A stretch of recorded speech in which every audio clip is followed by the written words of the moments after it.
Hey, what's up guys, welcome back to my YouTube channel. So guys, in this video I'm going to show you how to fix iPhone 14, 14 Plus, 14 Pro and 14 Pro Max overheating issue.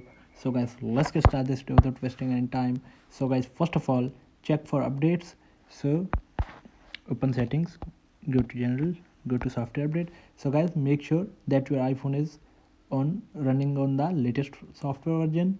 So my iPhone is on the latest software version. So after this, go back, and then after this the next solution is close unnecessary apps. Sometimes running multiple apps at the same time can cause overheating. Close any apps that you are not using by double tapping the home button and swiping up on the apps you want to close. So swipe up and close up the apps here from here. And then after this the next solution is reduce screen brightness. So reduce screen brightness. High screen brightness can also cause overheating.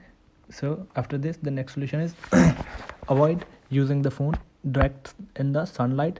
Direct sunlight can cause the phone to overheat, so try to avoid using it in the direct sunlight. So after this the next solution is remove the iPhone cover. Sometimes using a case can cause the phone to overheat. Remove the case and see if the overheating issue is resolved. So after this the next solution is reset iPhone settings. So for this, open settings, scroll down, tap on general, scroll down, tap on transfer or reset iPhone, tap on reset all settings, enter passcode. So this will reset all settings. No data or media will be deleted from your iPhone. So simply tap on reset all settings. So guys, here are the some simple solutions to fix your iPhone issue. So guys, thanks for watching this video. Please like, share and subscribe. Thank you guys. See you in the next video. Thank you.